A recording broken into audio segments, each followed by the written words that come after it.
If you want all the latest news of NBA 2K and also NBA in general, you should follow me on my Twitter account at PackHoopsYT.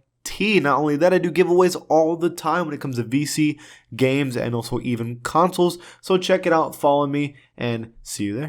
¿Qué pasa to the pack? It is Pack here. Just a pretty simple video today. I'm covering 15 players that were added in NBA 2K22 for the first time. And I'm going to break those 15 players down. These are the all-time players. So these players were specifically added into all-time teams, which means all of them are really, really good.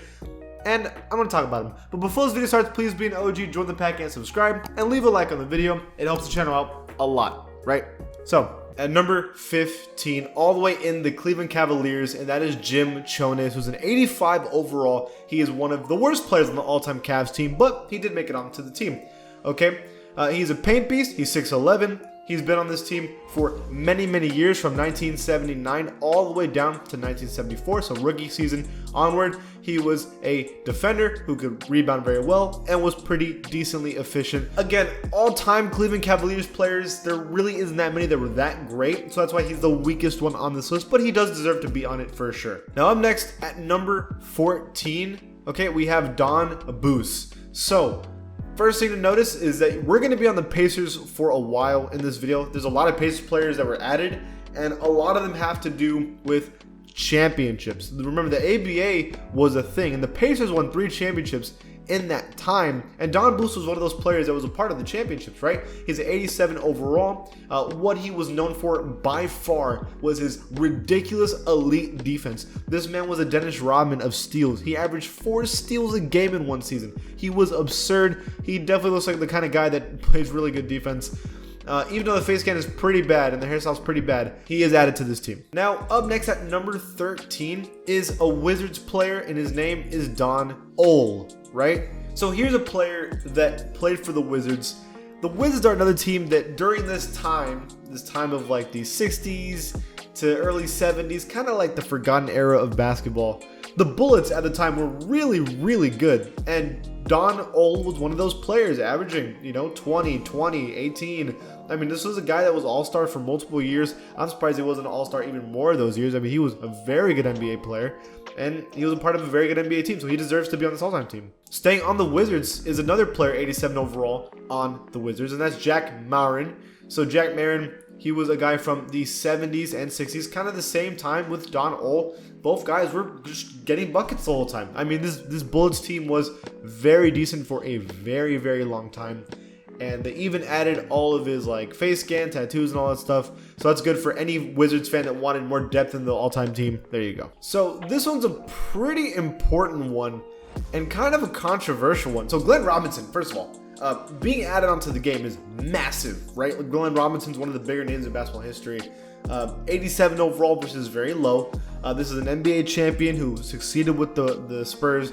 People forget that he made a conference finals against the Sixers and led the Bucks to this conference finals and barely lost to the Sixers that year. He would have faced the Lakers. He probably would have lost, but they would have faced the Lakers that year. I mean, he was a very good NBA player, right? Multiple All-Stars, one of the best Bucks of all time. And yet they have him as a lower rating than Ray Allen, when most of the time Ray Allen was the secondary player on those teams. I don't know, controversial in my opinion. I think his rating's a little low, but he's on the team now, which is good. So up next at number 10, 88 overall, Sidney Wicks. So Sidney Wicks came in just after they had won a championship. He was a pretty decent Blazers player during the 70s, was getting 24, 23, 22, was getting rebounds, pretty efficient. But just, never won anything. But he was a very, very good scorer and a multiple All-Star for the Blazers. So this one's kind of interesting. At number 9 is another 88 overall, Swen Nater. So if you look at his stats, I mean, he never had a season more than 15 points per game. But he played for the Clippers for a very long time. He was a rebounding machine with 15 rebound seasons, 13 rebound seasons. Extremely efficient at the time, like super efficient. So those are all the reasons why he's on this team, but it's really not that hard to get into the all-time Clippers team.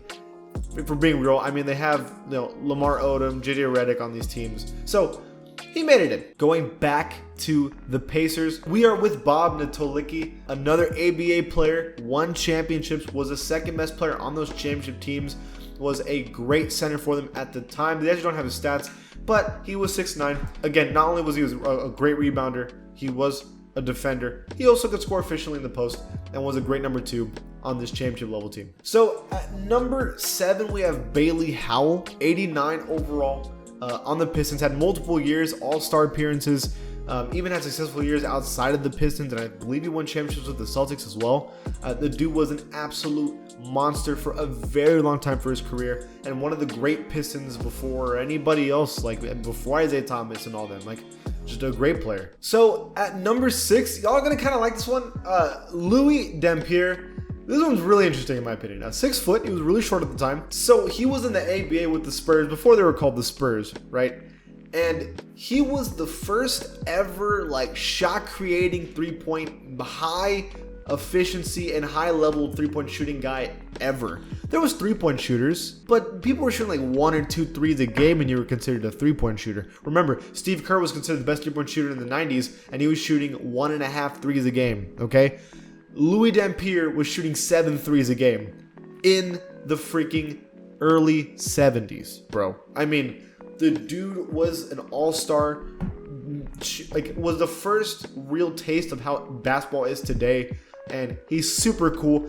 89 overall is a little high, but I'm not complaining. So at number 5, we have Wayne Embry. He's a 91 overall center, 6'8" center. He's a little shorter, but with the Kings, he was their best player for a very long time during the 50s and 60s. 20-point per game season after 20-point per game season with rebounding seasons. I mean, this dude was amazing for the Kings for a very long time.